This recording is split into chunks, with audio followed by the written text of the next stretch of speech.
पहले हम लग्नेश और अष्टमेश को देख लेते हैं। हाँ जी।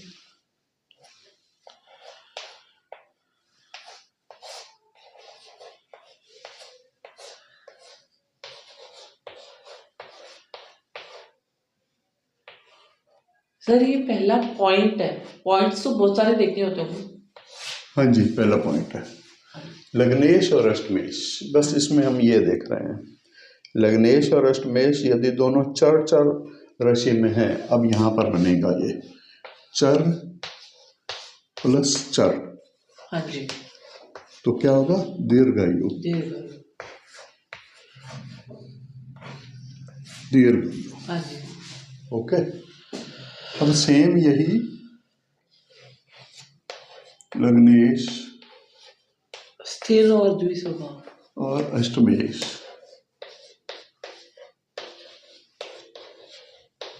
ये दोनों अगर हैं, एक स्थिर में है और दूसरा द्विस्वभाव में है। स्थिर और दूसरा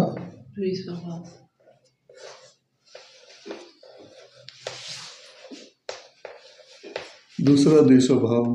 तो भी दीर्घायु। ओके, ये दो बातें हो गई। हाँ जी। लग्नेश और अष्टमेश को सर ये सिर्फ दो ही कॉन्सेप्ट है दीर्घायु के या कुछ और भी? बहुत कुछ है। दीर्घायु के लिए यही पहले देखना है आपने, फिर उसके बाद क्या देखना है? उसके बाद फिर आपने इसी को लग्नेश और अष्टमेश को मध्य आयु के लिए देखना है। हाँ जी। मध्य आयु के लिए जब देखेंगे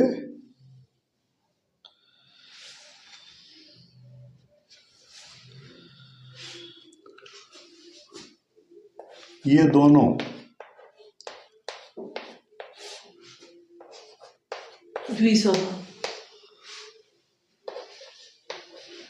द्विस्वभाव राशि में है। लग्नेश और अष्टमेश दोनों द्विस्वभाव राशि में है, तो हो गई मध्य आयु। मध्य आयु।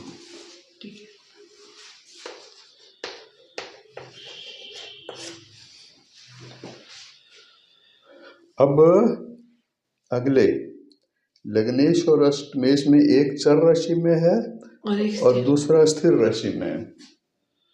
एक चर में, दूसरा स्थिर में।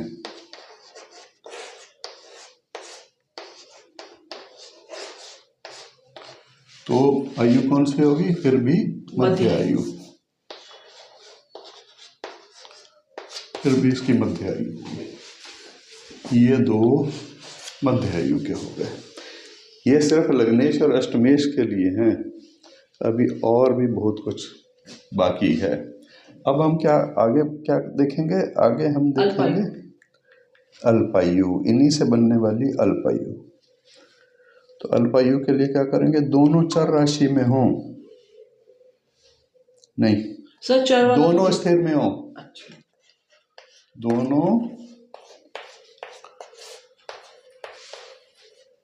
स्थिर राशि में हो तो क्या होगी? अल्पायु।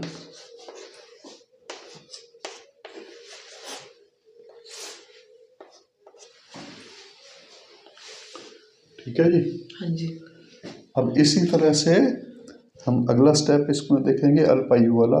तो अल्पायु में लग्नेश और अष्टमेश में एक चर राशि में हो और दूसरा द्विस्वभाव राशि में हो। एक चर में, दूसरा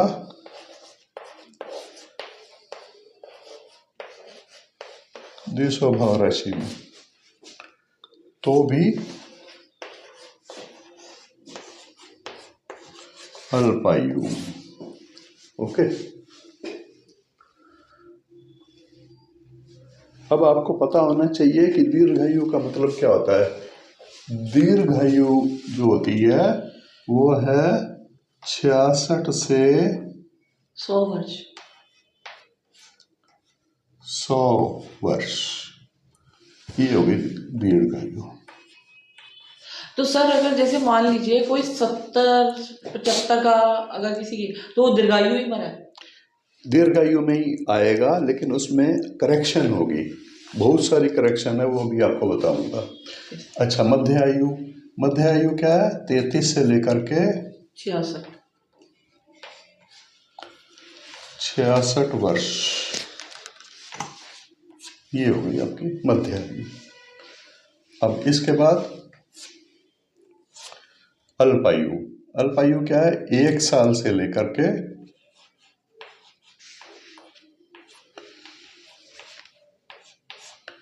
33 वर्ष तक।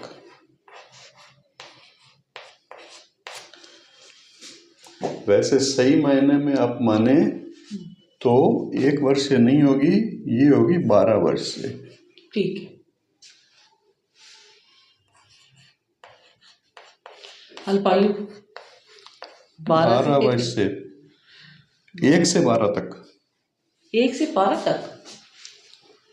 नहीं, 12 से 33 होगी ना। 12 वर्ष से 33 वर्ष, ये। और सर अगर मैं मतलब और अगर 1 से लेकर के 33, 1 से लेकर के 12 वर्ष के बीच में होती है तो फिर इसकी आयु होगी बालारिष्ट। 1 से 12?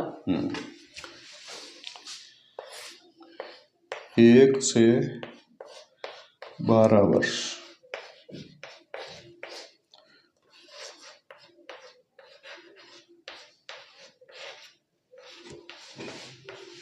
बालारिष्ट।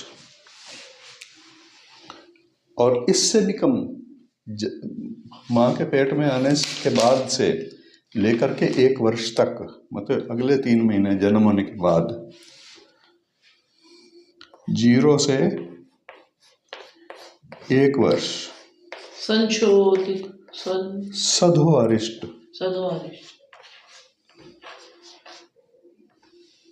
सर इसके लिए फिर क्या देखेंगे? पत्री में बालारिष्ट अरिष्ट आयु होगी। सर 1 से जो 12 वर्ष तक के लिए हम फिर क्या देखेंगे? क्या होगी राशियां उसमें? 1 से लेकर के 12 वर्ष तक योग देखेंगे।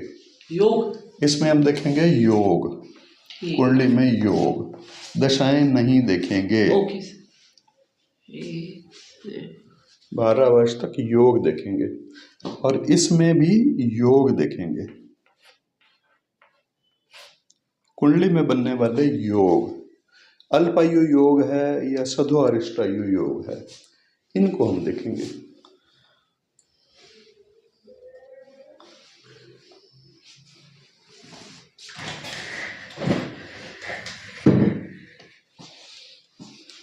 यहाँ पर ये सारा कुछ आप नोट कर लीजिए।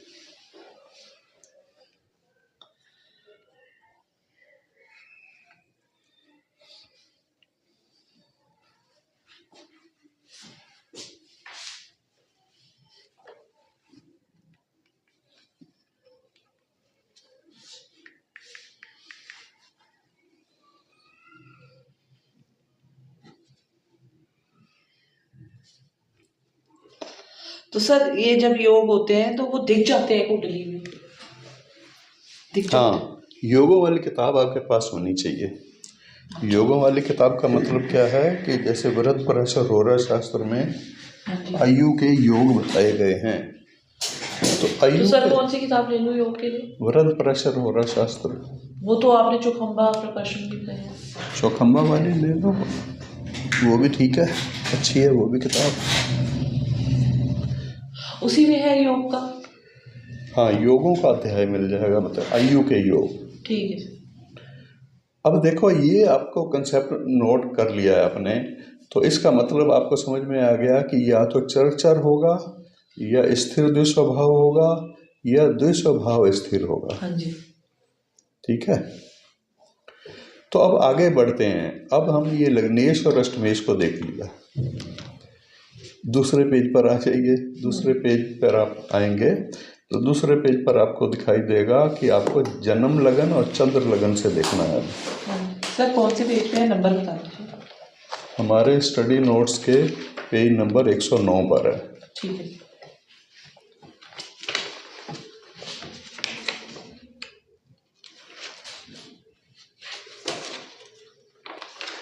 हाँ जी। 109 नंबर पेज पर आप देखोगे अगला स्टेप क्या है, लगन और चंद्र लगन। सर मेरे पास तो 109 बोल रहे हैं आप। 109 नंबर सर इसमें तो नहीं जैन है। दिखाइए।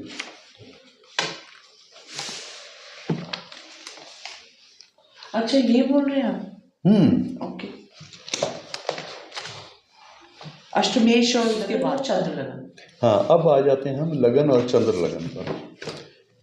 पहले आपने देखा कि लग्नेश और अष्टमेश नंबर 1, नंबर 2, हाँ जी। नंबर 3, नंबर 4, नंबर 5, नंबर 6, ये क्लियर हो गया। हाँ जी। नंबर 1 और नंबर 2 दीर्घायु को बताता है, नंबर 3 और नंबर 4 मध्यायु को बताता है, और नंबर 5 और नंबर 6 अल्पायु को बताता है। यहाँ से हमें एक मोटा अंदाजा हो जाएगा कि इसकी आयु एवरेज कितनी है।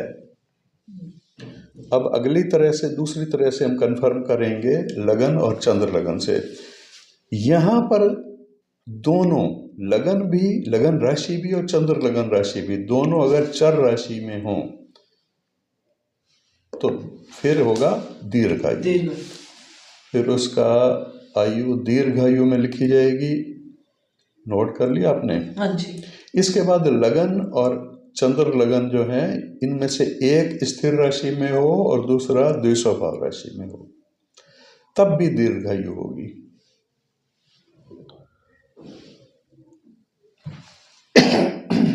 ठीक है सर। अब अगला स्टेप जो आएगा वो होएगा मध्य आयु का। मध्य आयु में लगन और चंद्र लगन से ही देख रहे हैं, दोनों द्विस्वभाव राशि में हैं। हाँ जी। तो मध्य आयु हो गई। और दोनों इसके बाद फिर एक चर राशि में और दूसरा स्थिर राशि में। लगन और चंद्र लगन में से एक चर राशि में और दूसरा स्थिर राशि में है तो भी मध्य आयु हो गई। हाँ जी। फिर अल्प आयु के लिए लगन और चंद्र लगन दोनों अगर स्थिर राशि में हैं तो अल्प आयु हो गई। और लगन और चंद्र लगन में से एक चर राशि में और दूसरा द्विस्वभाव राशि में है तो अल्पायु हो गई।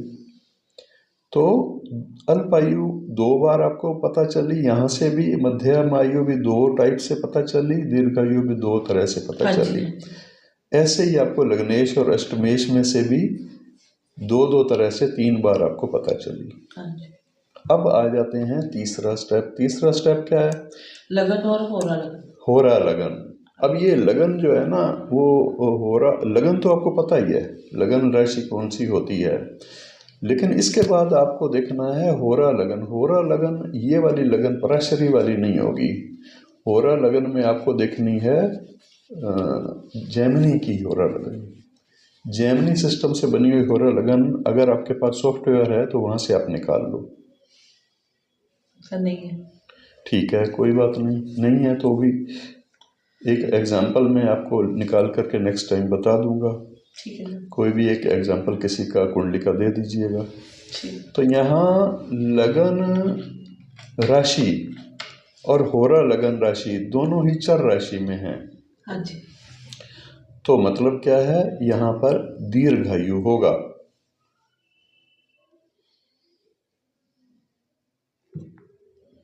ठीक है जी।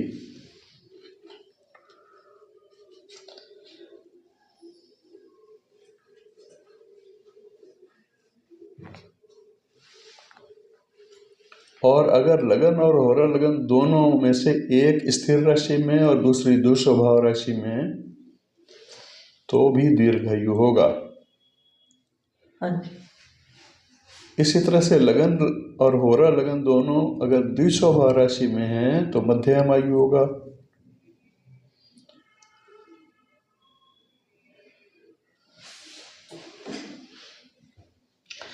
सर ये वाइसा वर्सा हो सकता है, कोई एक चर में हो। हाँ, कोई भी हो। और इसी तरह से लगन और होरा लगन में एक चर राशि में और दूसरा स्थिर राशि में है तो मध्यम आयु होगा।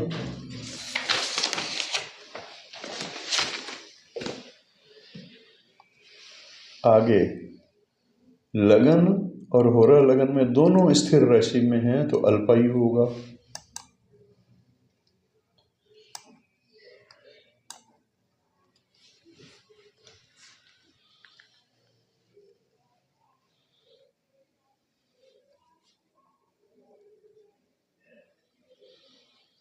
फिर लगन और होरा लगन में एक चर राशि में और दूसरा द्विस्वभाव राशि में, वो भी अल्पायु। तो भी अल्पायु होगा।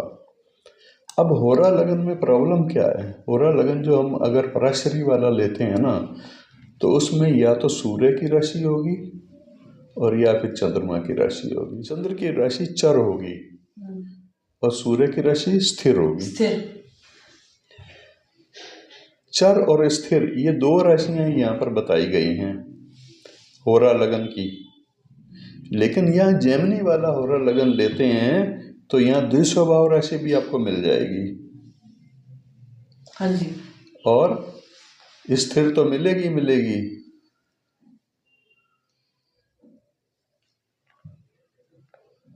यहाँ द्विस्वभाव राशि भी आपको मिलेगी। जो है उससे निकालनी है ना, जेमिनी से। जेमिनी से हमें द्विस्वभाव राशि मिल जाएगी होरा लगन की। होरा लगन की बात हो रही है यहाँ। होरा लगन में या तो चर राशि मिली या स्थिर राशि मिली, द्विस्वभाव मिलेगी नहीं, क्योंकि सूर्य की राशि होगी या फिर चंद्रमा की राशि होगी।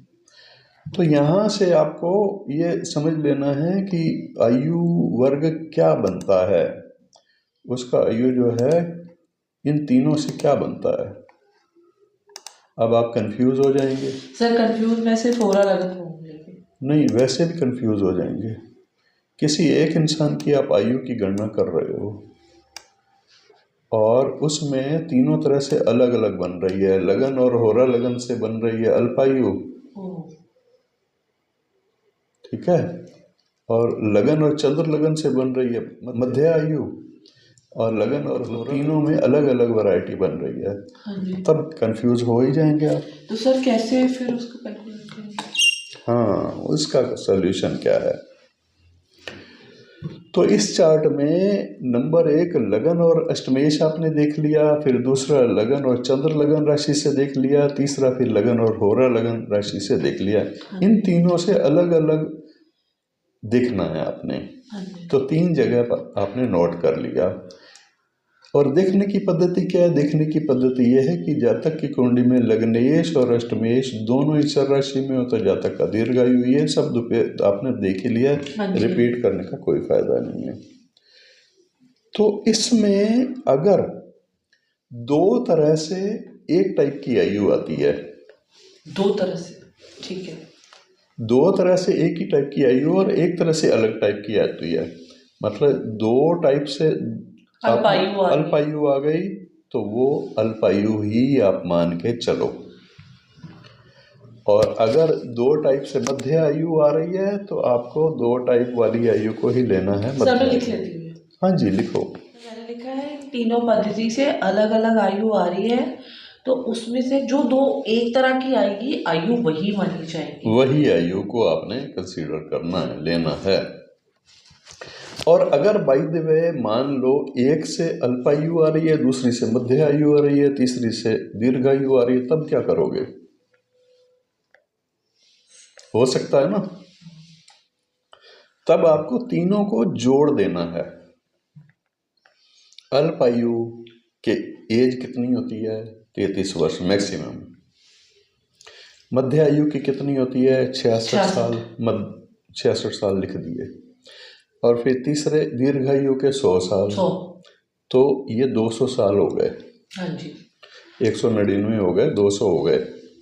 तो उनको आप 3 पार्ट कर दीजिए। अच्छा, 199 को 199 को इक्वल 3 पार्ट कर दीजिए तो आपकी 66 साल उम्र आ गई उसकी। अच्छा सर, मैं लिख लूँगी। हाँ, कैलकुलेट कर भी लीजिए कितनी आ रही है। ठीक है।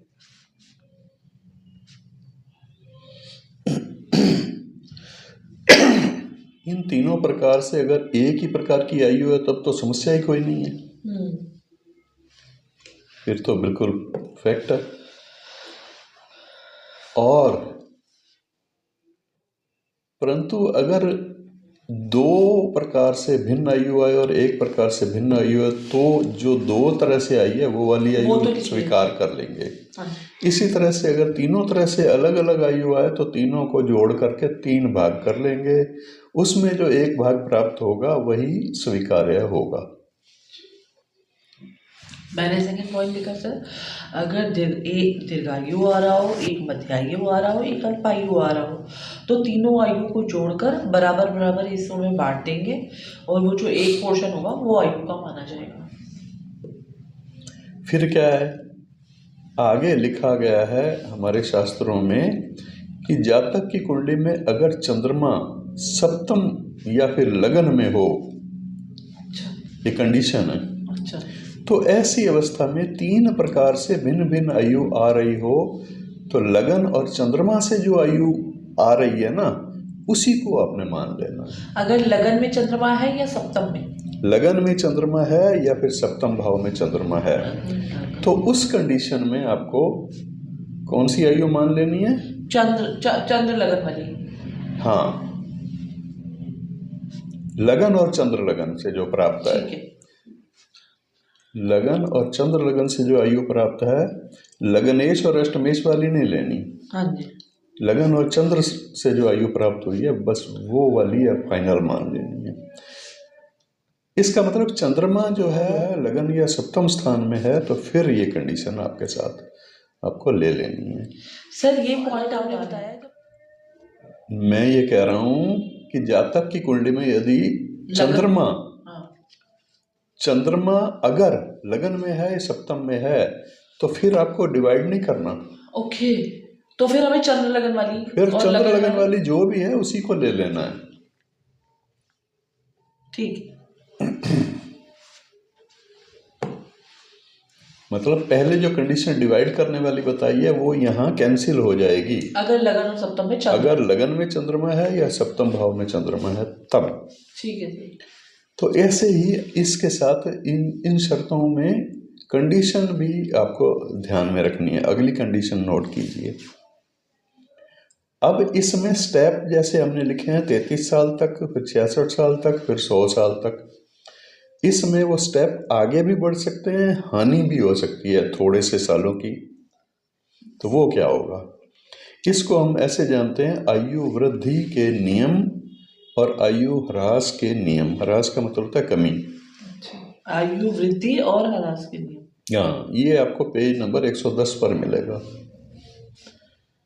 हाँ जी। तो यहाँ पर आयु वृद्धि और ह्रास के नियम क्या है? सबसे पहला नियम, ये 2 तरीके से आपने आयु को देख लिया। एक योगों से देख लिया और एक फिर चर स्थिर देशस्वभाव राशियों से देख लिया। फिर तीसरी बात, उनके ऊपर कंडीशन लग रही है। कंडीशन क्या लग रही है? अगर शनि अष्टमेश या फिर लग्नेश हो, हाँ जी, तो इन जो आपने आयु फाइनल की है ना, उसमें भी गड़बड़ हो सकती, उसमें भी गड़बड़ है। उसमें क्या गड़बड़ है? आयु ह्रास। अगर शनि तो आयु को कम करने वाला ग्रह ही है। शनि अगर अष्टमेश या लग्नेश है कुंडली में, तो ये जो विधि से आपने आयु ज्ञात की है उसमें कक्षा ह्रास हो जाता है। कक्षा ह्रास का मतलब एक स्टेप नीचे आ जाता है। अर्थात अगर दीर्घायु आ रही हो तो मध्य आयु हो जाएगी, और मध्य आयु इस नियम से, जो पहले नियम से आपने निकाली है, आ रही है, तो फिर अल्प आयु हो जाएगी। पर अच्छा, फिर मतलब जो हम पद्धतियों से निकाल चुके हैं, और अगर ऐसा है कि शनि अष्टमेश है या लग्नेश है, पद्धतियों से भी निकाल चुके हैं और चंद्रमा को भी देख लिया सप्तम या लगन में है या नहीं, उससे भी हमने फाइनल कर लिया। तो सर मतलब मैंने अगर किसी की दीर्घायु निकाली है और मैंने ये देखा लगन में शनि है और या अष्टम में शनि है, तो आयु ह्रास हो जाएगा, अगले नीचे वाले स्टेप में आ जाएगी। ओके, तो क्या होगा इसमें? आयु ह्रास होता है, मतलब यदि दीर्घायु हो तो मध्यायु हो तो अल्पायु मान लेना चाहिए। परंतु यदि, सुनो, यदि शनि अपनी राशि का हो या फिर उच्च राशि का हो, तो ऐसे में वो कैंसिल, फिर कक्षा ह्रास नहीं होता, स्टेप नीचे नहीं जाएगा। अगर अपनी राशि स्वराशि का या फिर उच्च राशि का हो, तो इसके साथ फिर वो कमी नहीं करेगा, उस स्टेप में कमी नहीं करेगा, तो आयु ह्रास नहीं होगा। आयु ह्रास नहीं होगा। फिर वही का वही रहेगा। और अगर शनि पाप ग्रह से दृष्ट है, अगर पाप ग्रह और भी शनि के साथ बैठा हुआ है या शनि को देख रहा है, शनि पाप ग्रह से दृष्ट है या या युक्त साथ है, बैठा है, हाँ, और वह किसी शुभ ग्रह से दृष्ट या युक्त नहीं है, उसके ऊपर, शनि के ऊपर किसी ग्रह शुभ की दृष्टि नहीं अगर है। शुभ ग्रह का मतलब नेचर से शुभ, बृहस्पति हो गया, शुक्र हो गया, चंद्र भी, हाँ, चंद्र भी अगर पक्ष बली है तो वो भी, बुध भी शुभ ग्रह के साथ है। तो अगर शुभ ग्रह की दृष्टि भी नहीं है हाँ, तो कक्षा ह्रास नहीं होगा। नहीं होगा। हाँ, इसमें क्या अगर नोट पाप किया? ग्रह साथ बैठा है या कोई पापी ग्रह देख रहा है, हाँ, शनि पाप ग्रह से दृष्ट और युक्त हो और वह किसी शुभ ग्रह से दृष्ट या युक्त ना हो तो कक्षा ह्रास नहीं होगा। इसका अर्थ यह है कि शनि के शुभ युक्त होने से कक्षा ह्रास होता है।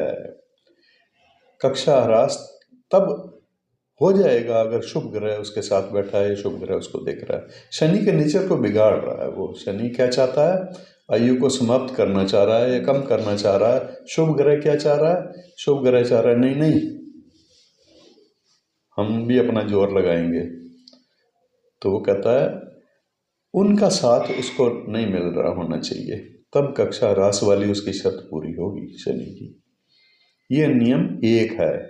ऐसे ही आपको 4 नियम हैं, हाँ जी, 3 नियम और हैं।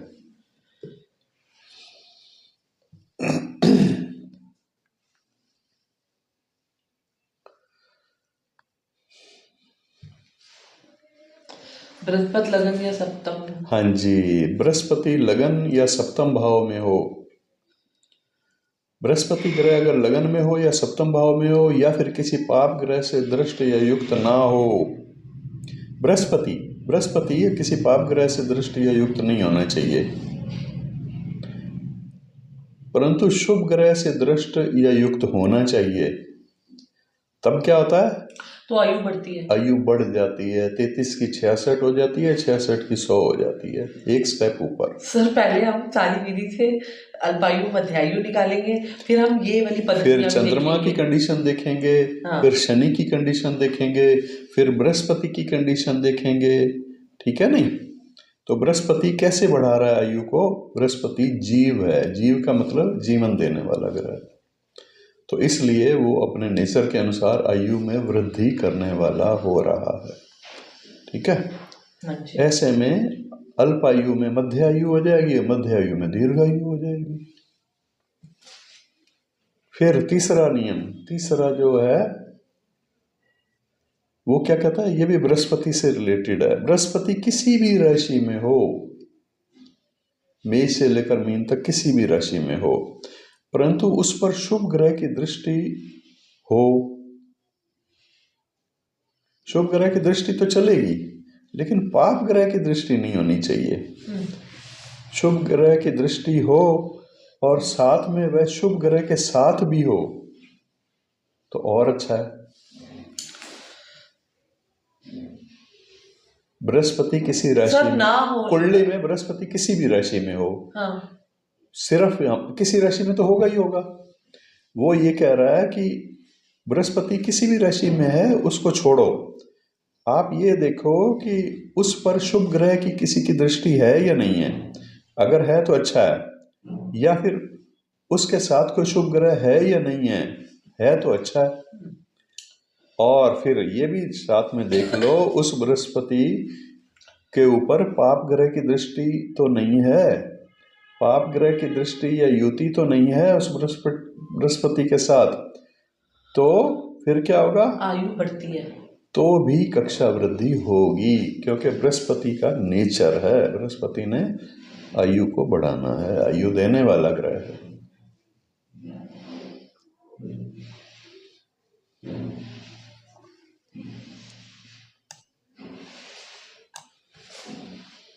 अब इसके बाद एक नियम और है,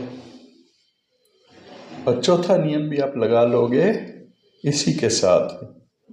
तो ये नियम ये है कि अष्टमाधिपति कौन होता है? अष्टमाधिपति जो अष्टम स्थान में जो राशि है उसका स्वामी होता है अष्टमाधिपति। कोई भी हो, शनि हो, बुध हो, मंगल हो, सूर्य हो, कोई भी हो, यहाँ पाप या शुभ ग्रह की बात नहीं है। अष्टमाधिपति उच्च राशि में हो तो जितनी भी आयु वर्ग आई है उसकी, उसमें 9 साल की आयु वृद्धि हो जाती है। अष्टमेश बृहस्पति है या बुध है या सूर्य है या कोई भी है, अगर वो उच्च राशि का है, कुंडली के किसी भी हाउस में है, उच्च राशि का है, अपनी स्वराशि में बैठा है, हाँ, अष्टमाधिपति उच्च राशि का है, सब राशि में नहीं, केवल उच्च राशि में, तो 9 साल की आयु बढ़ जाती है। आपने 33 की आयु कैलकुलेट की तो 33 और 9 कितने हो गए? 42। उसकी आयु 42 पर आके रुक गई। और फिर अष्टमाधिपति के नीच राशि होने पर क्या होगा? 9 साल की आयु में कमी हो जाती है। अगर 33 गिनी है तो 9 कम कर लो।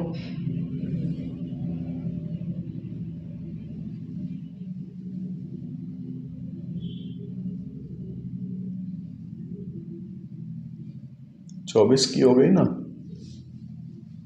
या मैं गलत हूँ? नहीं ठीक है सर, आपने जो लिखा हुआ है ये लिखा हुआ है। नहीं, 9 साल की अगर कमी करते हैं 33 में से तो कितनी हो जाती है?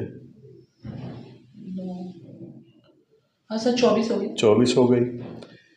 तो इस तरह से ये 2 चीजें हैं। इसी प्रकार अष्टमाधिपति के किसी उच्च ग्रह के साथ होने पर भी 9 वर्ष की आयु वृद्धि। अगर मतलब किसी अच्छे शुभ ग्रह के साथ या उच्च ग्रह के साथ बैठा है तो भी, हाँ, जैसे उसका मित्र ग्रह हो, हाँ, शुभ ग्रह के साथ बैठा हुआ तो भी 9 साल की वृद्धि हो जाएगी।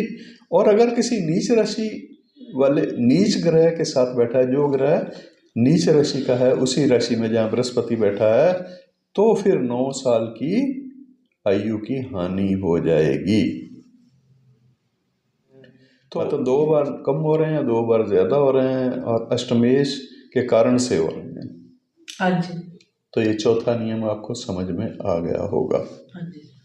इस तरह से जातक ग्रंथों में जो भी योग बताए गए हैं, योग मध्य आयु के बताए गए हैं, अल्प आयु के बताए गए हैं, या दीर्घ आयु के बताए गए हैं, या फिर सद्वारिष्ट योग बताए गए हैं, और या फिर बालारिष्ट योग बताए गए हैं। तो ये तो आपको क्लियर है कि सद्वारिष्ट योग जो होता है वो माँ के पेट में आने से लेकर 1 वर्ष तक, ये सद्वारिष्ट योग है। इसके बाद बालारिष्ट योग होता है उस 1 साल से लेकर के और 12 साल की आयु तक। फिर 12 साल की आयु से लेकर के 33 साल की आयु तक अल्पायु योग होता है। 33 साल से लेकर के 66 साल की आयु तक मध्य आयु योग होता है। दीर्घायु योग 66 से 100 तक होता है। तो जातक ग्रंथों में इस प्रकार से आयु का जो है मोटा मोटी ज्ञान आपको होगा। अभी भी इसमें मोटा मोटी ज्ञान है, अभी भी सूक्ष्मता नहीं है, बारीकी नहीं है। स्थूल ज्ञान आपको प्राप्त हो जाता है इस तरह से।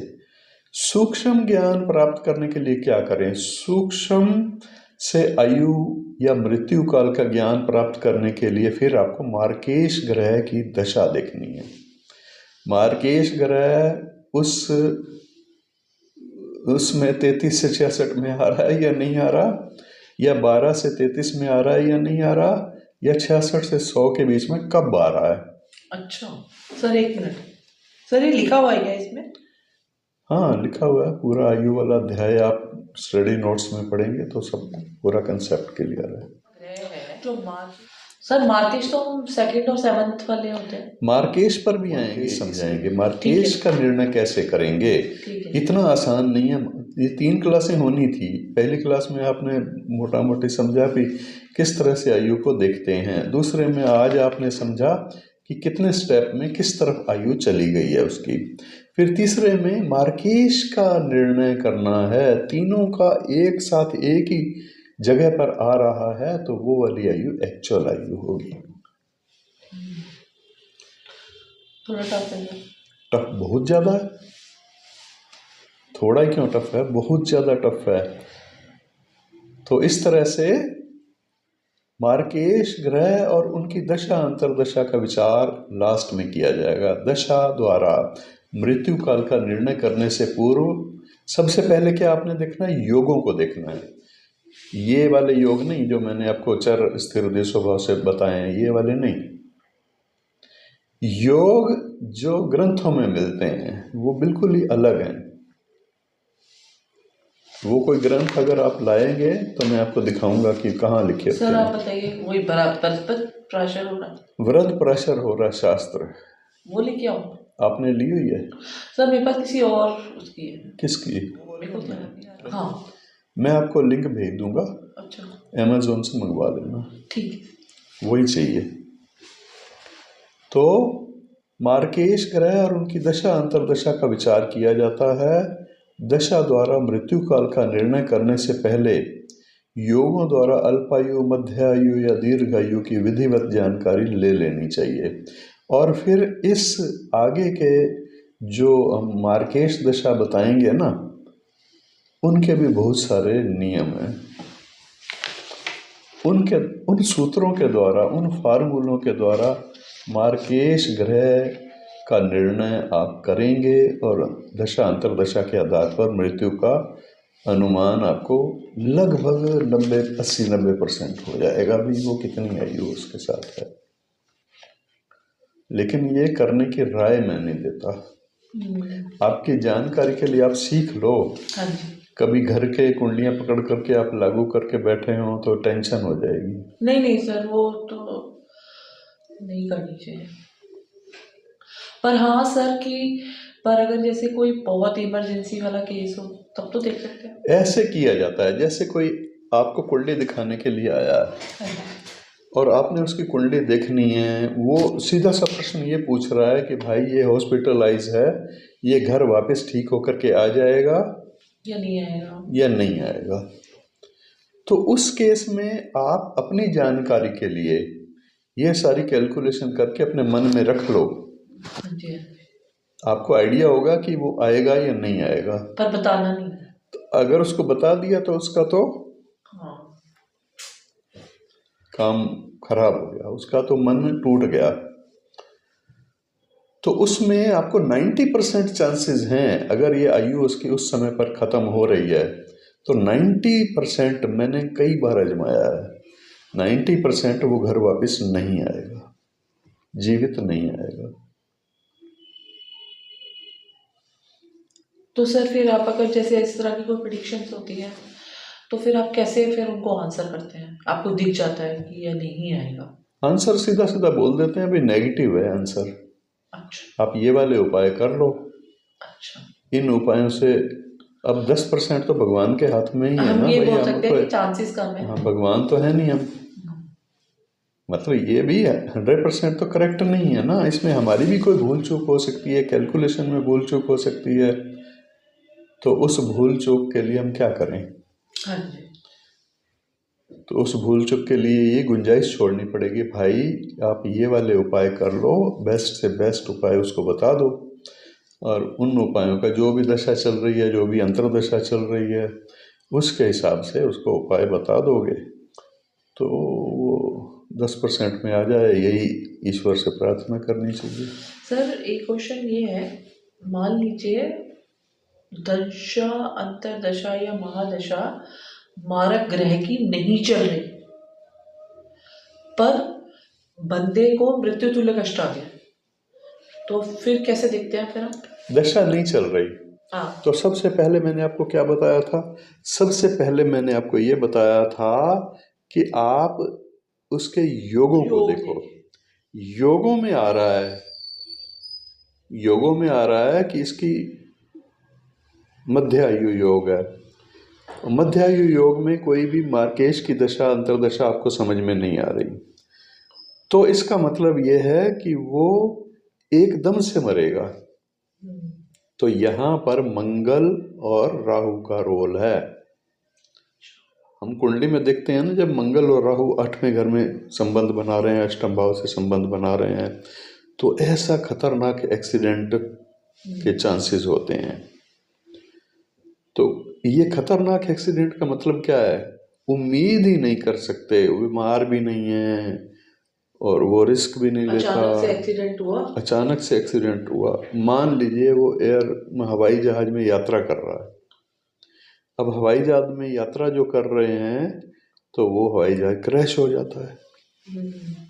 तो वो वाली मृत्यु जो है वो क्या है? ऐसी अचानक से होने वाली दुर्घटना की मृत्यु है। अष्टभाव की है ही, अचानक से ही सब कुछ होता है। तो बहुत से लोग ये क्वेश्चन करते हैं, भाई अगर हवाई जहाज का एक्सीडेंट हो गया तो उसमें 60-70 जो भी आदमी थे सभी का मारक योग चल रहा था। ठीक है। हाँ जी। अब आप एक बात बताओ, जापान के ऊपर परमाणु बम पड़ा जी। तो जितने भी लाखों लोग मरे, क्या सभी का मारकेस चल रहा था? क्वेश्चन है। सर मार्केश योग नहीं होगा, कुछ उसकी कुंडलियों में योग होंगे या प्रारब्ध होंगे उनके, या ऐसे ही मरोगे। आप बताओ कि उनका मार्केश योग नहीं चल रहा था या चल रहा था? इतने लाखों या करोड़ों लोगों का मार्केश नहीं चल रहा था। तो फिर सर? हाँ, यहाँ पर जो है हमारी बुद्धि दूसरी तरफ चली जाती है। वो कहती है कि यहाँ पर ज्योतिष का कोई काम नहीं है। पर सर हमसे अगर प्राकृतिक आपदा के मामले में हमारी जो एस्ट्रोलॉजी है वो जातक ग्रंथों में आपको नहीं पता चलेगा। ये हम पढ़ रहे हैं जातक ग्रंथ। क्या पढ़ रहे हैं? जातक ग्रंथ। ज्योतिष के 3 विभाग हैं, पता है आपको? सिद्धांत, संहिता और जातक। सिद्धांत, संहिता और जातक। हम केवल एक पार्ट को पढ़ रहे हैं, जातक।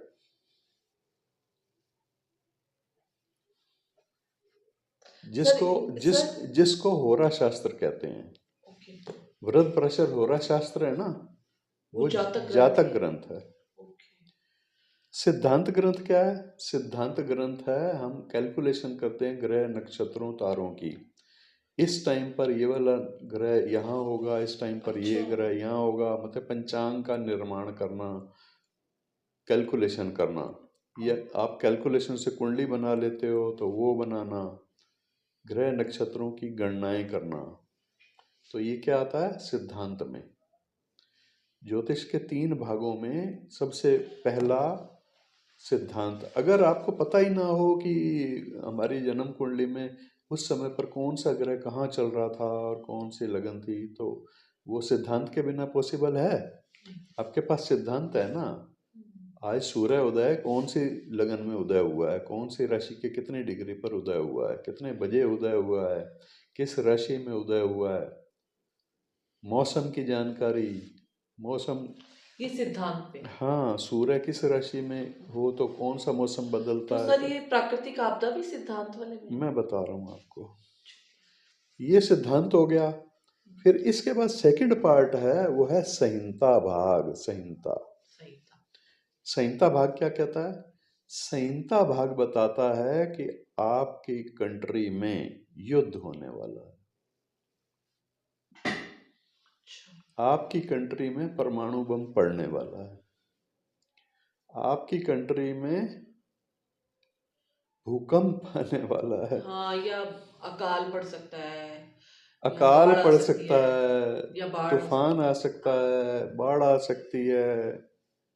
ये संहिता ग्रंथ बताता है। ये संहिता ग्रंथ का विषय है। संहिता ग्रंथ हमने पढ़ा नहीं है और तीनों को मिलाने के बाद कंप्लीट है ज्योतिष। देखो समुद्र है, आपने व्यक्तिगत कुंडली देखी है? ये एक आदमी की कुंडली है, ये हजारों आदमी एक साथ मर रहे हैं तो वो कुंडलियां नहीं है ये, वो संहिता बताएगी। संहिता ग्रंथ से आपको क्लियर होगा। सर वो अलग है। वही संहिता ग्रंथ कह रहा है कि आप जहाँ रह रहे हैं, जहाँ जहाँ आप रहेंगे वहाँ पर 100 साल तक भूकंप नहीं आएगा, बड़ा भूकंप नहीं आएगा। और आप जातक ग्रंथ में, होरा में ये देख रहे हैं कि मेरी आयु 100 साल है, तो कन्फर्म हो गया, कन्फर्म हो गया ना। तो फिर आपका जो है हवाई जहाज क्रैश हो जाए, रेलगाड़ी हो जाए, कुछ भी हो जाए, तो फिर आपका जीवन है। तो जैसे सर ये मरी थी, तो फिर ये आप अचानक इनका अष्टम भाव कहीं ना कहीं वो होगा, वो जो कल्पना चावला रॉकेट गायब ही हो गया, पता ही नहीं कहाँ गया, हाँ। अचानक मृत्यु। तो इस तरह से आपको और भी ऊपर के नियम हैं। हम यहाँ पर मजाक उड़ा सकते हैं कि भाई जहाँ पर इतने सारे समूह के समूह मर जाते हैं, वहाँ पर तुम क्या क्या ज्योतिष बताओगे? वो मतलब सबका मार्केश आया हुआ था? गलत, सबका मार्केश नहीं आया हुआ था, वो आपदा थी, वो आपदा थी, और वो संहिता से देखी जाती और वो संहिता ग्रंथ ही कन्फर्म करेंगे। मतलब ये है कि संहिता ग्रंथ जो बताता है वो फाइनल है। अच्छा। हमारी आयु दीर्घायु है, संहिता ग्रंथ बताता है कि तुम्हारे एरिया में 90% तबाही हो जाएगी, या 100%। परमाणु बम से तो 100% ही हो गई, तो परमाणु बम से 100% हो गई, तो फिर कहाँ बचेंगे वो 33 वाले? कहाँ बचेंगे? कहाँ बचेंगे 66 वाले? और कहाँ बचेंगे 100 साल वाले? नहीं बचेंगे। तो ऐसी स्थिति को हम कंफ्यूज बिल्कुल ना, हम संहिता ग्रंथ का अध्ययन करें। तो सर ये अलग अलग ग्रंथ हैं, सिद्धांत हाँ ग्रंथ? जी, बिल्कुल है, संहिता ग्रंथ बिल्कुल है तो संहिता। ये संहिता, ये जो भृगु संहिता है, ये नहीं, इसके लिए है वृहत संहिता। वृद्ध संहिता। हाँ, वृहत संहिता ग्रंथ है, और वृहत संहिता के में आपको सारे प्राकृतिक जो आपदाएं भी हैं वो भी मिलेंगी। बरसात कम होगी, ज़्यादा होगी, सूखा पड़ेगा, पब्लिक में दंगे होंगे, मतलब कोई भी चीज़ जो है जो। और सर ये सिद्धांत भी वृद्ध सिद्धांत है, ये सिद्धांत जो है ना, वो तो सूर्य सिद्धांत आप ले लो। सूर्य सिद्धांत या आर्यभट्ट के जो सिद्धांत हैं, ग्रंथ हैं, तो उनमें आपको कैलकुलेशन मिलेगी, गणनाएं मिलेंगी। वो नहीं कर सकते। आप ज्योतिष का कितना भाग पढ़ रहे हो पता है? एक तो तीसरा पढ़ रहे हो, तीसरा, और तीसरे में भी कितना पढ़ रहे हो? तीसरे में भी आप चवन्नी पढ़ रहे हो। तीसरे में भी आप 25% पढ़ रहे हो। सर वो भी टफ है। मतलब है आप कई जन्मों में जाकर के ज्योतिष सीख पाओगे। सर पता नहीं, अब अगले जन्म का तो नहीं पता, पर हाँ, किसी की आयु इतनी नहीं हो सकती, इसीलिए लगातार चलता रहता है। आपने पिछले जन्म में जितना सीख लिया, इस जन्म में उसको आगे बढ़ा रहे हो। और गारंटीड पक्की बात बता दूं कि अगले जन्म में और आगे, इससे आगे बढ़ेंगे आप। अगले जन्म का तो पता ही नहीं है। तो यहाँ तक आपने समझ लिया कि कक्षा वृद्धि, कक्षा ह्रास, यहाँ तक आपने समझ लिया कि कक्षा वृद्धि कैसे होती है, कक्षा ह्रास कैसे होता है। अब फाइनली हम कैसे करेंगे? फाइनली हम आएंगे मार्केश की दशा को ढूंढेंगे। मार्केश की दशा कौन सी है, तो इसके लिए क्या नियम है? क्योंकि वर्तमान जीवन और उसका घटनाक्रम, उसकी अवधि, जो जीवन हमें मिला है, वो प्रारब्ध कर्मों का परिणाम है। यानी हमारे पूर्व जन्मों के, जन्म के नहीं, कई जन्मों के प्रारब्ध कर्म, उनके अनुसार हमें वो समय मिला है। तो दशा का विचार करना जरूरी है। तो ग्रह दशाओं का आधार इसीलिए हमें लेना होगा। इस सिद्धांत पक्ष को ध्यान में रखकर महर्षि पराशर ने कहा है कि मनुष्य की आयु का निर्णय योग आयु, योग आयु का मतलब जो डायरेक्ट योग दिखाई देते हैं ग्रंथों में वो है योगायु। और फिर अंशायु, उसके बाद फिर अंशायु के रूप में दो प्रकार से होता है। योगों के द्वारा निर्णीत आयु को योगायु कहते हैं और मार्केश ग्रहों की दशाओं के द्वारा निर्णीत आयु को दशायु कहते हैं। महर्षि पराशर ने मार्केश का निर्णय करने के लिए दशा विंशोत्तरी ही कही है। उन्होंने कहा कि विंशोत्तरी दशा को ही आपने इसके लिए लेना है। ठीक है। इसका मतलब ये है कि विंशोत्तरी दशा की इतनी महत्व है आयु निर्णय के मामले में। तो सर जैसे महर्षि पराशर ने कहा है कि दशा विषोत्तरी, तो खाली दशा विषोत्तरी देखेंगे या जो पहले योग और वो देखे थे वो भी? पहले आपने योगों से निर्णय कर लिया, स्थूल निर्णय, फिर आपने चर स्थिर और द्विस्वभाव से निर्णय कर लिया। ठीक है। फिर ये तीसरा स्टेप आ जाता है। तीसरे स्टेप में आपने क्या करना है, आपने विंशोत्तरी दशा के अनुसार मार्केश की दशा कौन सी बनेगी। अब देखो प्रॉब्लम यह है कि 33 साल से 66 साल के बीच में उसकी आयु कहीं बताई जा रही है इन दो पद्धतियों से। अब हमें नहीं पता कि 33 के बाद 66 से पहले बीच में कहाँ हो सकती है। तो उसको डिसाइड करने के लिए हमें क्या करना होगा, हमें देखना होगा उसकी मार्केश की दशा कब है। मार्केश की दशा उसके बीच में जब पड़ेगी तब खतरा ज्यादा है। इस प्रकार योगों के द्वारा मृत्यु का संभावना काल जान करके और उस समय में कौन से ग्रह की दशा या अंतर्दशा मृत्यु उसमें संभव हो सकती है, ऐसी संभावना, या फिर कौन सा ग्रह मार्केश हो सकता है, इसका निर्णय करने के लिए कुछ सूत्र या कुछ नियम बताए हैं आचार्यों ने। अब वो नियम या सूत्र क्या हैं? पहली बात तो ये है कि बहुत सी जगह ये क्वेश्चन आ जाता है।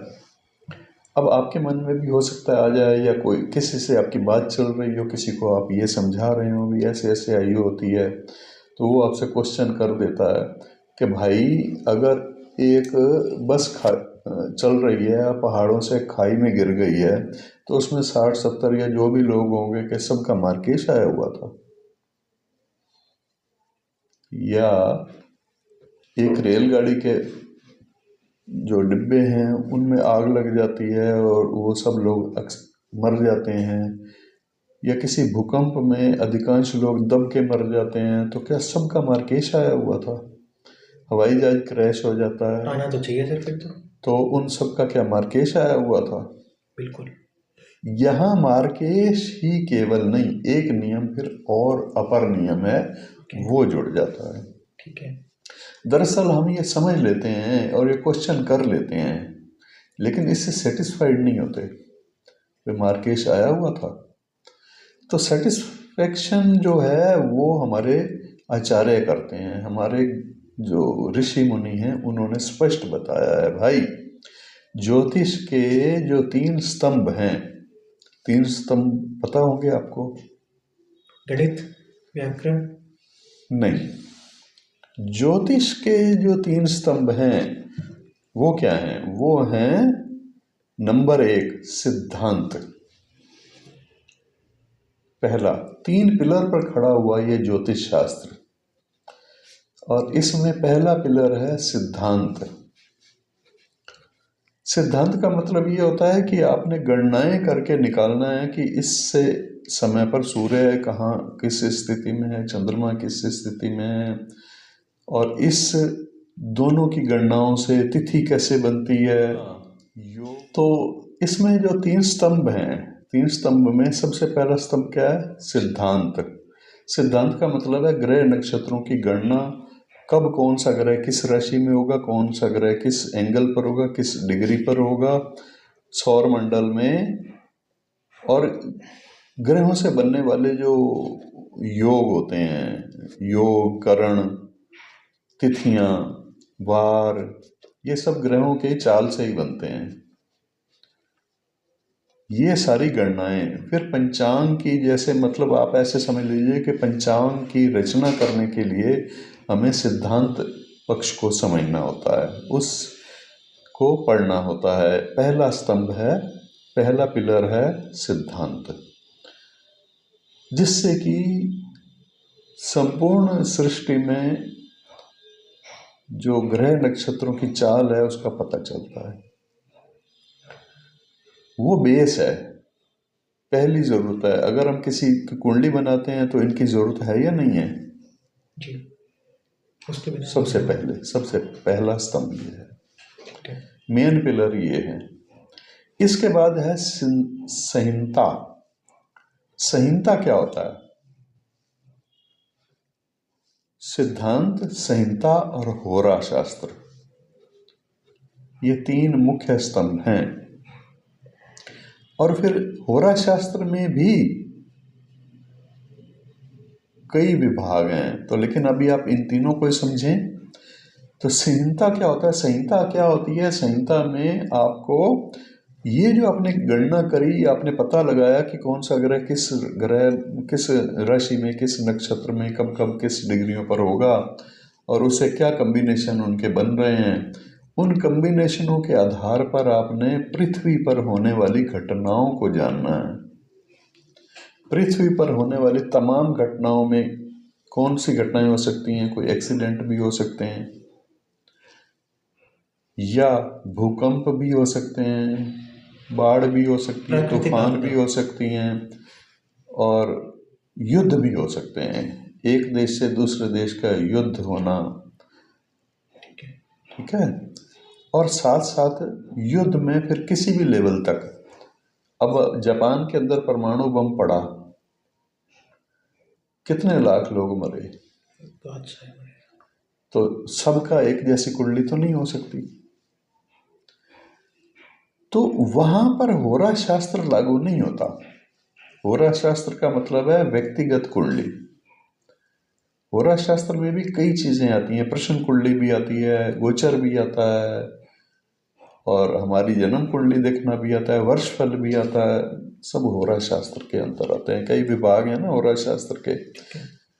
तो हमें वो होरा शास्त्र तो उसके बाद देखना है।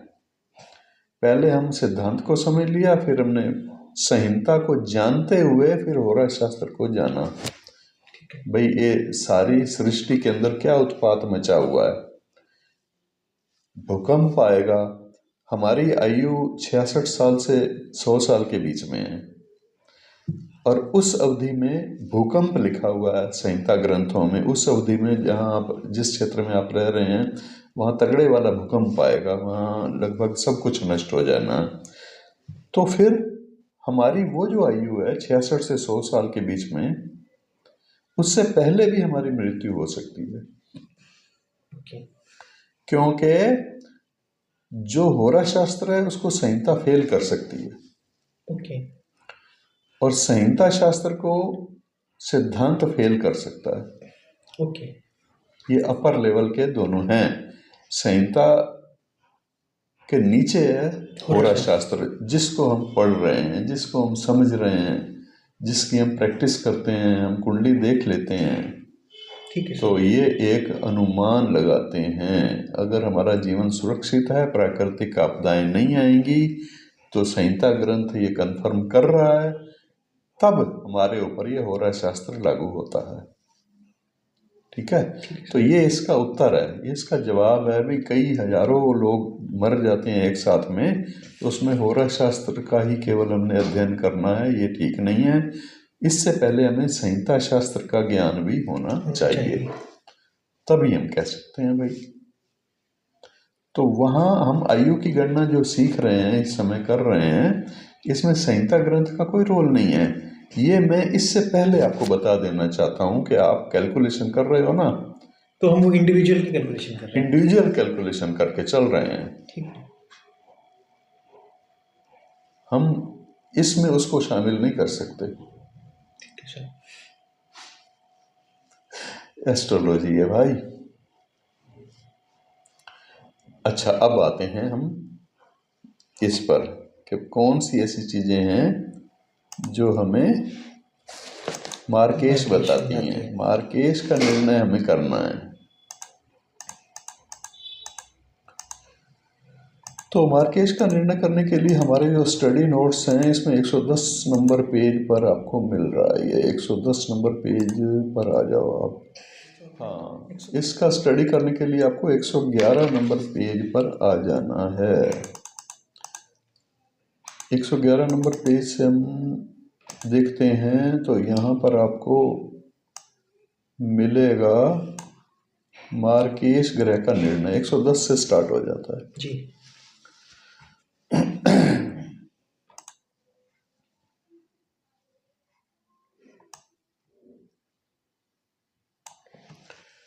अपनी अंतर्दशाओं में मार्केश ग्रह। मार्केश दो मुख्य हैं। कौन से दो मुख्य हैं? एक तो द्वितीय भाव का स्वामी, एक सप्तम भाव का स्वामी। ये दो मुख्य हैं। इसके बाद भी हैं। इसके बाद वाले ग्रह कंडीशन के साथ हैं और टोटल मार्केश आप 12 मान सकते हैं। 12 टाइप के मार्केश हो सकते हैं। द्वितीय भाव का स्वामी, सप्तम भाव का स्वामी, ये हर कोई जानता है कि मार्केश हो सकते हैं। क्यों हो सकते हैं? इनके पीछे कारण क्या है पता है आपको? अष्टम भाव नहीं है मार्केश, सप्तम भाव मार्केश है। सप्तम भाव का स्वामी मार्केश है, सप्तम भाव मारक स्थान है। क्यों है?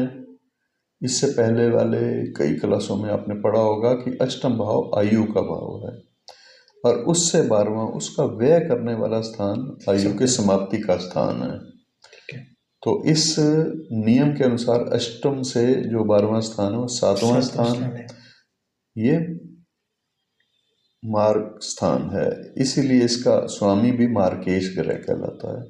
ठीक है। उसकी दशा मार्केश की दशा कहलाती है। और इसी नियम के अनुसार हम भावत भाव देखते हैं, भाव से भाव तक। ओके। क्योंकि हमारा जो हर चीज है ना हमारे 180 डिग्री पर अटकी हुई है, जुड़ी हुई है। 180 डिग्री पर हमारे साथ जुड़ी हुई है।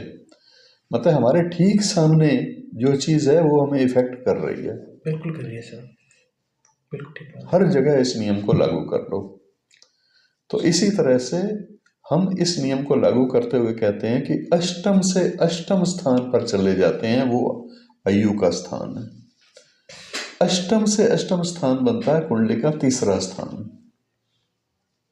अष्टम से अष्टम, ठीक है। तो ये आयु का अनुमान। लेकिन इस आयु स्थान का व्यय स्थान कौन सा है? वो है सेकेंड हाउस। क्योंकि अष्टम से अष्टम है। अष्टम से अष्टम तो हो गया ना तृतीय भाव। सर अष्टम से अष्टम तृतीय भाव, ठीक है। तृतीय भाव का व्यय स्थान कौन सा हुआ? तृतीय स्थान का व्यय स्थान इससे 12वां जो आएगा, द्वितीय स्थान, कुंडली का द्वितीय स्थान। तो कुंडली का द्वितीय स्थान क्या है? हमारा प्रबल मारक स्थान। ठीक है, प्रबल मारक। सप्तम भी मारक स्थान है और द्वितीय भी मारक स्थान है। इन दोनों के स्वामी भी मार्केश हैं। ओके। अब ये दो बात समझ में आ गई आपको? इन दो के मार्केश होने के कारण ये हैं। अब आगे चलते हैं। द्वितीय भाव में स्थित पाप ग्रह भी इसी तरह से मार्केश हो सकते हैं। नंबर 3 में लिखो इसको। नंबर 2 तो आपने लिख लिए। नंबर पहला तो आपने लिख लिया कि सप्तमेश है। नंबर 2 आपने लिख लिया द्वितीयेश है। और नियम भी लिख लिए भी किन किन नियमों के अनुसार है। और द्वितीय भाव क्योंकि मारक स्थान है इसलिए वहां बैठा हुआ पाप ग्रह होना चाहिए, शुभ ग्रह नहीं। वहां बैठा हुआ पाप ग्रह भी मारक है और सप्तम स्थान में बैठा हुआ पाप ग्रह भी मारक है। तो मारक आपको 4 प्राप्त हो गए अभी तक।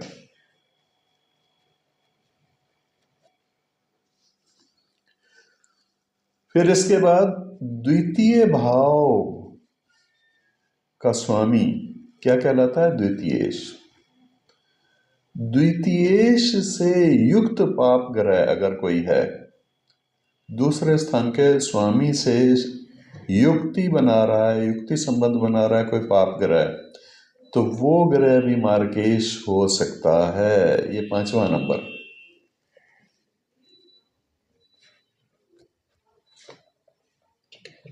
आगे नंबर 6, सप्तमेश से युक्त पाप ग्रह कोई है तो वो भी मार्केश हो सकता है। ये 6 आपको प्राप्त हो गए, मार्केश 6 बन गए। अब 7वां, हमारी लगन से वेश, क्योंकि लगन हमारा शरीर है और इसका व्यय स्थान हमारे शरीर का व्यय करने वाला होगा, तो 12th हाउस। हाँ, वेश 12वें स्थान का स्वामी वेश, ये भी मारक हो सकता है। वेश से संबंध बनाने वाला कोई ग्रह अगर है और वो पाप ग्रह है तो वो भी मार्केश हो सकता है।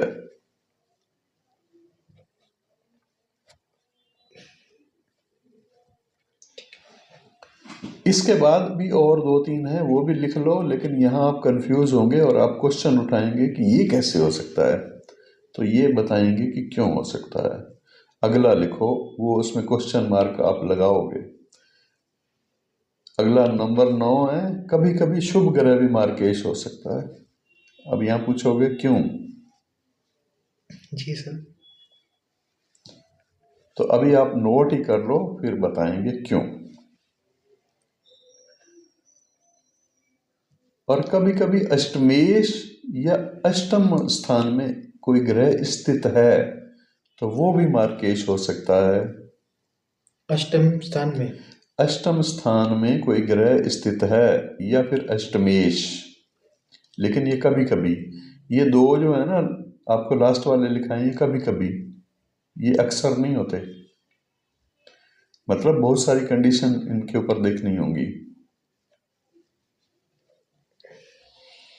कभी कभी में आपने लिखा कि कोई भी शुभ ग्रह जी, और कभी कभी में ही आपने लिखना है अष्टमेश या फिर अष्टम स्थान में बैठा हुआ कोई ग्रह। जी। ये थोड़ा स्पेशल इसका डिस्क्रिप्शन देना पड़ेगा। ये 10 हो गए, नंबर डाल दिए आपने साथ सर में? 11 है मेरे हिसाब से तब तक। अच्छा, नहीं, 10वां जो है ना वो 2 को एक ही जगह लिखना है आपने, अष्टमेश और अष्टम स्थान में चलो बैठा हुआ ग्रह, ठीक है सर। वो आप एक में लिखो, 10 होगा इस तरह से। फिर 11वां है शनि।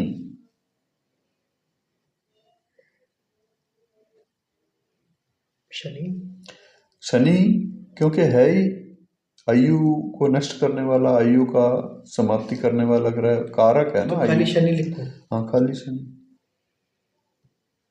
शनि की दशा हो, मार्केश की दशा का विचार कर रहे हैं ना,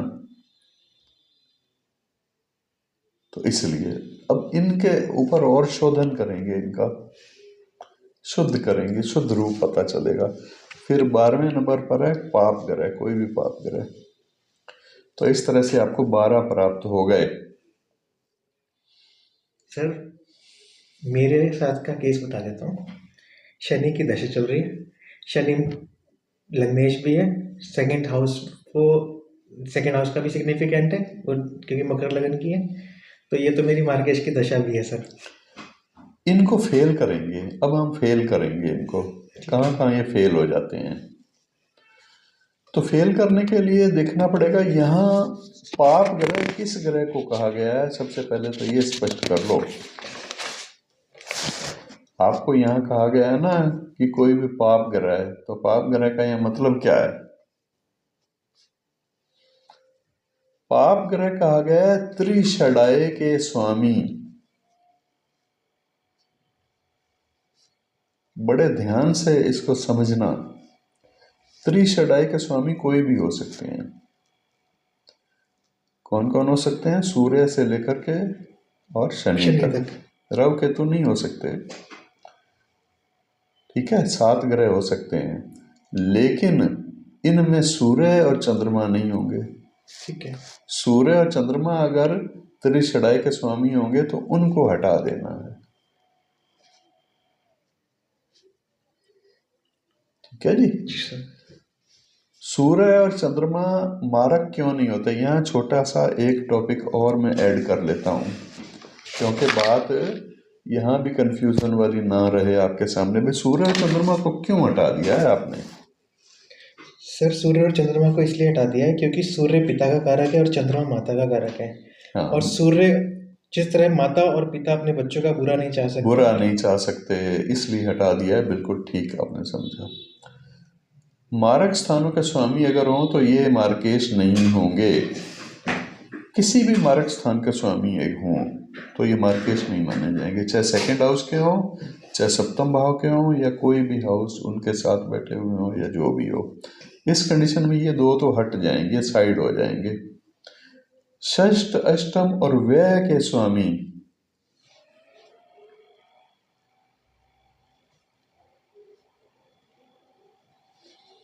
छठे स्थान का, अष्टम स्थान का और 12वें स्थान का स्वामी त्रिषडाई के अलावा ये भी आपको शामिल कर लेने हैं मार्केश में ना सर। मार्केश में। भैया आपको अष्टम स्थान का स्वामी और व्यय का स्वामी एक्स्ट्रा मिला ना, षष्ठ का तो पहले ही है त्रिषडाई में। ठीक है सर। ठीक है, तो टोटल 5 हो जाएंगे, ये 5 ही हो जाएंगे ना। जी। तो ये 5 हो गए। और राहु और केतु,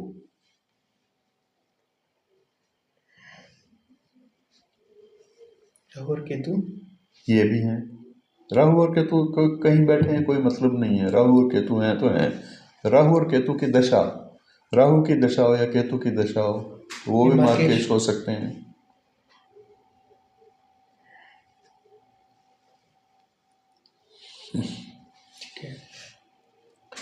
अच्छा, फिर बड़ी अजीब सी एक चीज है, वो आप और अच्छी तरह से समझो। वो आगे क्या कहा गया? राहु और केतु के बाद फिर कहा गया कि जो आय भाव के स्वामी के नवांशपति हों, आय भाव आपकी कुंडली का 11वां घर है।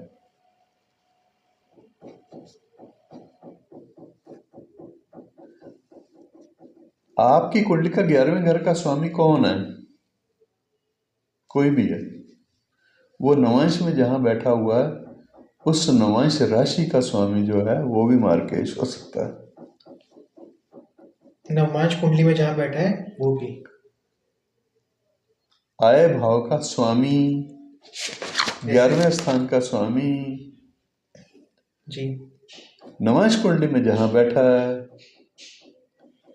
वहां कोई राशि होगी ना जी। उस राशि का स्वामी भी मार्केश हो सकता है। ठीक। ओके, उसको भी मारक समझ लेना चाहिए।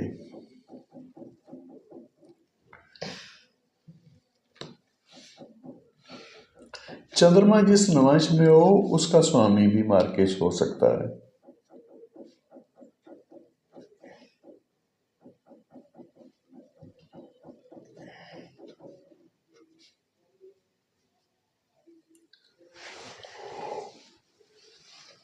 सर फिर बचा क्या? बचा ये कि मार्केश का मतलब मार देना ही नहीं होता। ठीक है, मार्केश का मतलब कष्ट देना भी होता है। ओके, ठीक है। मृत्यु तुल्य कष्ट, किसी की टांगें पैर टूट गए हैं, काम कर ही नहीं सकता, वो बेड पर पड़ा हुआ है सिर्फ खाने के लिए, ठीक है। तो मृत्यु जैसा ही उसको उस समय तक फील होगा जब तक वो ठीक नहीं हो जाता।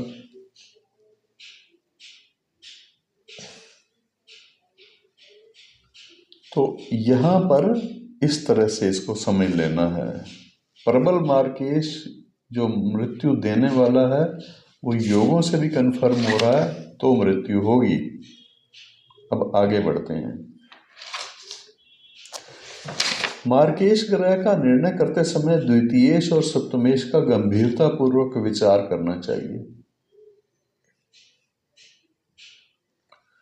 क्योंकि द्वितीयेश का शुभ या अशुभत्व अन्य ग्रहों के सहचर्य से, अन्य ग्रह के सहयोग से, मतलब उस स्थानों में कोई ग्रह अगर पाप ग्रह बैठे हैं तो भी, और वो खुद भी किन्हीं पाप ग्रहों के साथ बैठा है तो भी, तो 12वें जो दूसरा स्थान है, 7वां स्थान है, ये दो को और जोड़ लेते हैं। दोनों दो को और जोड़ रहे हैं। क्यों जोड़ रहे हैं? क्योंकि ये भाव न्यूट्रल है। इन भावों में कोई ग्रह बैठे हों तो भी जुड़ गया कोई पाप ग्रह, और ये खुद इन स्थानों के स्वामी किसी पाप ग्रह के साथ बैठे हो तो भी वही बात हो गई।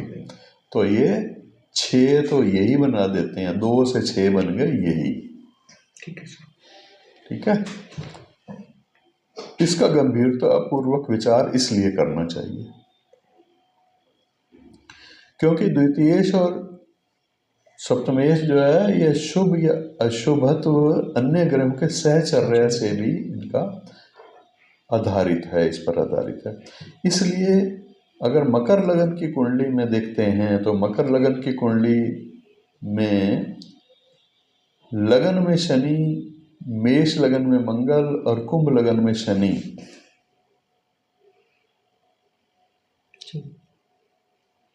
तो इसका मतलब यह है कि यथाक्रम से अगर देखते हैं तो द्वितीयेश शनि हो गया, अष्टमेश और द्वादशेश होने पर मार्केश नहीं होंगे।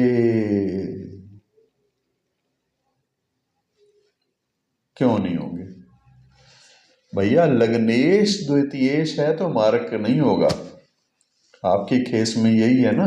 ठीक है सर। मकर लगन की कुंडली और शनि चल रहा है, बड़े घबराए हुए हो। समझ गया सर, क्योंकि वो लगन का स्वामी है। क्योंकि वो लगन का स्वामी है। ठीक है सर। तो इसलिए मकर लगन में लग्नेश मारक नहीं होगा। ठीक है, चाहे किसी भी भाव में। अब दूसरा, ये नियम ही नियमों को काट रहे हैं। फिर दूसरा क्या आ रहा है? दूसरा ये आ रहा है कि मकर लगन की कुंडली में जो अष्टमेश है वो कौन है? सूर्य।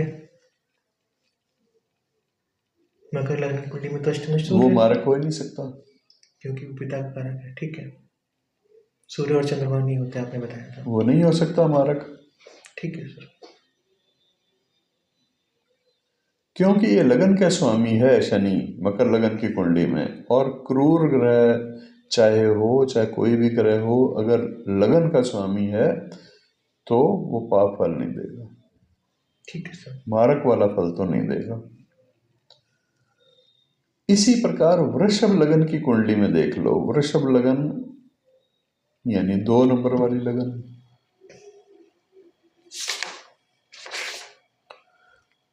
और कर्क लगन की कुंडली, सिंह लगन की कुंडली, तुला लगन की कुंडली और कुंभ लगन की कुंडली में सप्तमेश क्रूर ग्रह हो। सप्तमेश कौन है? कुंभ लगन की कुंडली में है सूर्य। सूर्य।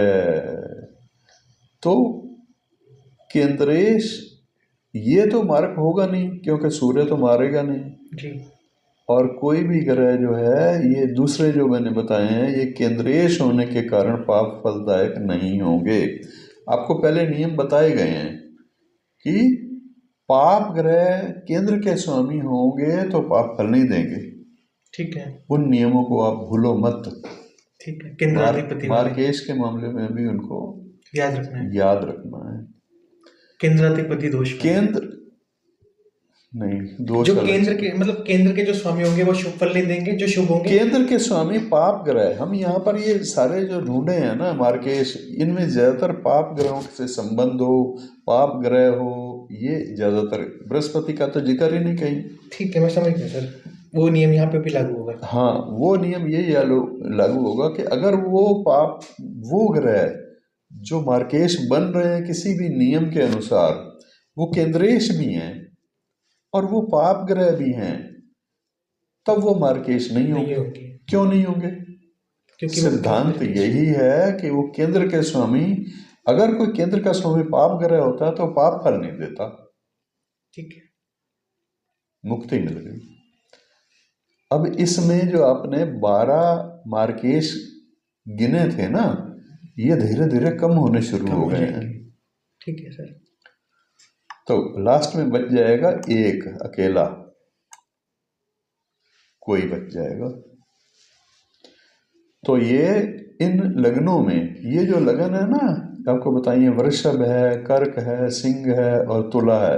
अब तुला लगन के मामले में अगर देखते हैं तो तुला लगन के मामले में शनि दशम भाव का स्वामी हो जाता है। तो दशम भाव का स्वामी हो जाता है शनि, तो ये क्या होगा, केंद्रेश हो जाएगा। केंद्र का स्वामी हो गया, केंद्रेश पाप ग्रह, और ये मारक नहीं होगा। नहीं होगा। तो इस तरह से इसको आपने हर जगह पर समझना है। इस सभी लग्नों के बारे में कहीं किसी न किसी कारण से, चाहे वो सूर्य है किसी लगन में सप्तमेश या द्वितीयेश, उस कारण से, या किसी केंद्र के स्वामी कोई पाप ग्रह हैं तो उस कारण से, जैसे कुंभ लगन की कुंडली है, कुंभ लगन की कुंडली में पाप ग्रह कौन सा है, एक तो शनि है। शनि नहीं हो सकता मार्केश, क्योंकि लगन का स्वामी है। लगन का स्वामी है, 12वें स्थान का बेशक स्वामी हो, मार्केश नहीं हो सकता। इसी तरह से मंगल भी नहीं हो सकता। त्रिषडाई के स्वामी मार्केश बताए हैं ना जी। तो मंगल क्यों नहीं हो सकता कुंभ लगन की कुंडली में? क्योंकि केंद्रेश है। क्योंकि केंद्रेश है, केंद्रेश होकर के पाप ग्रह है तो पाप फल नहीं देगा, कैंसिल हो गया। इसी तरह से सप्तम भाव का स्वामी सूर्य है, तो ये तो वैसे ही मना है कि सूर्य तो ये चंद्रमा हो, मार्केश तो मार्केश होते ही नहीं है। तो ये इसमें कैंसिल वाले भी आपको साथ के साथ कैंसिल करते जाना है। तो सर इसमें मार्केश तो फिर एक ही बना, गुरु। किस कुंडली में? कुंभ लगन वाली में। कुंभ लगन की कुंडली में बृहस्पति ग्रह मार्केश बन गया। हाँ, गुरु ही क्या, बिल्कुल बन गया ना, मार्केश बन गया।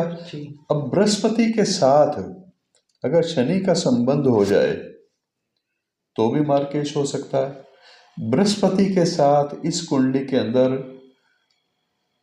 अगर सप्तम भाव के स्वामी का संबंध हो जाए या द्वितीय भाव के स्वामी का संबंध हो जाए तो भी मार्केश हो सकता है, बृहस्पति की महादशा और उस द्वितीयेश की अंतरदशा। तो इन्हीं बारीकियों में हमें जाना है, अब इन्हीं सूक्ष्मताओं को अब समझना है, हमने कैंसिल करते जाना है और उसको रीजन समझते जाना है भी कौन सा मार्केश हो सकता है। अब आगे चलते हैं, धनु लगन की कुंडली देख लो। धनु लगन की कुंडली में चंद्रमा क्या है? अष्टमेश है। अष्टमेश है। तो आपको नियम में बताया गया कि अष्टमेश भी मारक हो सकता है, तो ये चंद्रमा कैंसिल हो गया। ठीक है, ठीक है जी। जी। और फिर अगर बुध पाप ग्रह के साथ बैठा हुआ है कुंडली में तो बुध भी पाप ग्रह बन जाता है जी। तो दशमेश हो या सप्तमेश हो तो वो भी कैंसिल हो गया। केंद्र का स्वामी कोई पाप ग्रह पाप फल नहीं देगा। यहां भी बृहस्पति हो सकता है। धनु लगन में चंद्रमा और मकर लगन में सूर्य अष्टमेश होते हैं दोनों, इसलिए ये अष्टमेश होने के कारण से मार्केश नहीं हो सकते। मकर में भी नहीं हो सकता, धनु में भी नहीं हो सकता। सूर्य है एक का और एक का चंद्रमा है अष्टम। तो इस लिहाज से यहाँ आगे बढ़ते चले जाते हैं। यदि पाप ग्रह त्रिषडायाधीश और अष्टमेश, सुनो ध्यान से, सुन रहा हूँ। अगर पाप ग्रह, दो बातें जोड़ रहा है यहाँ पर, अगर पाप कृत मतलब पाप से संबंध बन रहा हो, पाप कृत त्रिषडायाधीश या अष्टमेश शनि का मार्केशों के साथ संबंध हो जाए तो वह सभी मार्केशों का अतिक्रमण कर देता है। अच्छा। वो सबसे पहले आगे आ जाता है, सबसे पहली लाइन तोड़ करके सबसे पहले आगे, सभी मार्केशों का अतिक्रमण करके स्वयं मारक हो जाता है। इसमें ग्रंथकार लिखता है कोई संदेह नहीं है, ओके कोई डाउट नहीं है।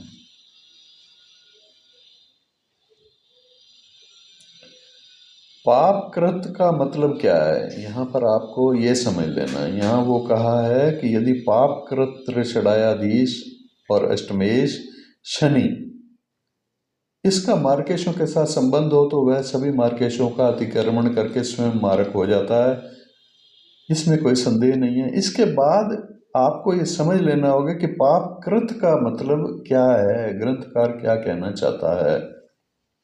वो कहना चाहता है कि पाप कृत का मतलब है कि पाप फलदायक। कोई भी ग्रह जब तृतीय, षष्ठ और एकादश और अष्टम भाव का स्वामी होता है तो पाप फलदायक हो जाता है।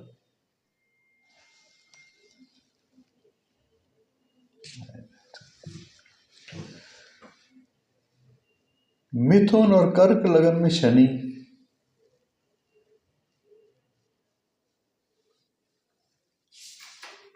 अष्टमेश, मीन और मेष लगन में एकादशेश, ठीक है। शनि, सिंह और कन्या लगन में षष्ठेश शनि, और वृश्चिक और धनु लगन में शनि। वृश्चिक और धनु लगन में तृतीयेश होता है शनि। इस प्रकार मीन लगन, मेष लगन, मिथुन लगन, कर्क लगन, सिंह लगन, कन्या लगन, वृश्चिक लगन, धनु लगन में जन्म लेने वाले व्यक्तियों की कुंडली में शनि पाप फलदायक होता है। ओके क्योंकि केंद्रेश नहीं होता।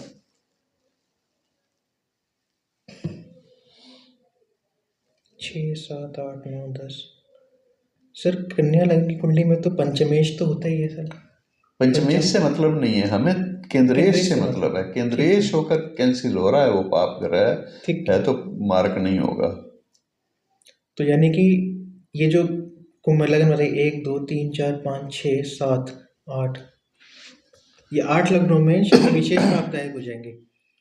मेष, मिथुन, कर्क, सिंह, कन्या, वृश्चिक, धनु। इन लगनों में शनि केंद्रेश नहीं होगा। हाँ तो इसमें लिखा है ना सर, कुंडली में भी पाप फलदायक हो जाएंगे। पाप फलदायक हो जाएगा।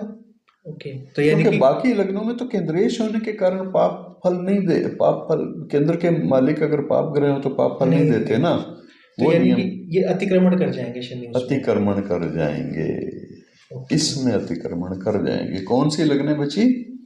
एक तो वृषभ लगन बची,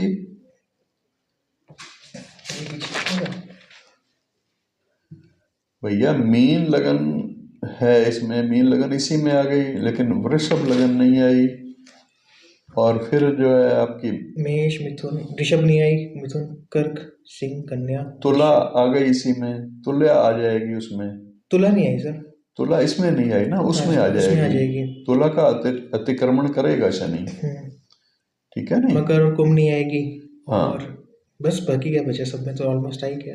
हाँ, यदि पाप फलदायक शनि का किसी मारक ग्रह के साथ संबंध हो तो शनि अन्य मारक ग्रहों के निसंदेह अधिक मारक हो जाता है। मतलब शनि का वो मार्केश आगे आ जाता है, अतिक्रमण हो जाता है। शनि अतिक्रमण करके आगे आ जाता है। कारण ये है कि शनि ज्योतिष सिद्धांत के अनुसार मृत्यु का, दुख का कारक है। और शनि ग्रह को हम क्या कहते हैं पौराणिक कहानियों में? यम का भाई, यमराज का भाई। यमराज बाद में आएंगे, पहले शनिदेव भाई। पहले शनि आएंगे।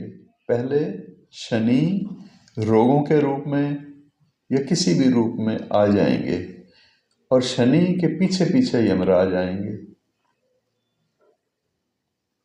इसका मतलब ज्योतिष के सिद्धांत भी यही कहेंगे कि सिद्धांत ये है कि दुख या मृत्यु ये भी यम की पहले सूचना दे रहे हैं, पूर्व सूचना, यम की सूचक हैं।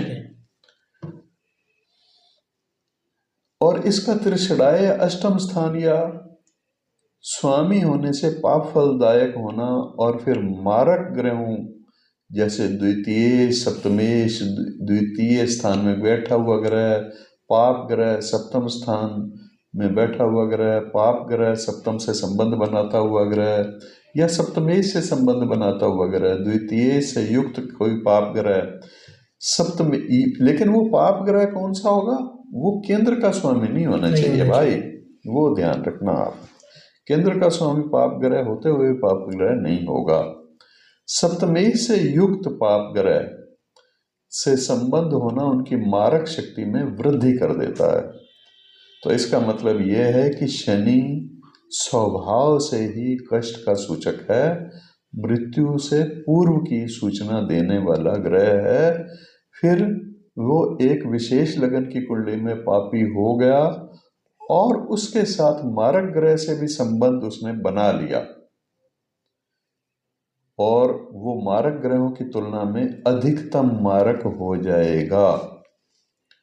इसलिए ऐसा शनि अन्य मारक ग्रहों को हटा करके अपनी दशा और अपनी अंतर्दशा में मारक हो जाएगा।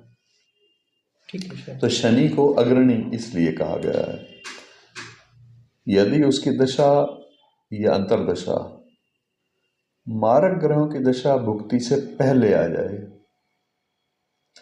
तो मृत्यु की तरफ ले जाने वाला हो जाएगा। मृत्यु तो नहीं, मृत्यु की तरफ ले जाएगा वो। यदि उसकी दशा या अंतर्दशा मारक ग्रहों की दशा भुक्ति से पहले आ जाए तो वो स्वयं मारक फल देने लग जाता है और मारक ग्रह को अपने फल देने का मौका ही नहीं देता, अवसर ही नहीं देता। वो खुद ही सब कुछ कर जाता है, वो खुद ही सब कुछ कर जाता है। इस तरह से अब हम मार्केश की दशा अगली क्लास में पढ़ेंगे। मार्केश की दशा ये अंतिम वो इस टॉपिक की होगी। पहले आपकी 1, 2, 3 आज तीसरी क्लास है और इसके बाद फिर चौथी में आपको समझ में आ जाएगा कि पूरी तरह से मार्केश दशा को हम कैसे जानेंगे, कैसे पहचानेंगे। सर ये भुक्ति का क्या मतलब होगा? भुगतना? भुक्ति का मतलब अंतर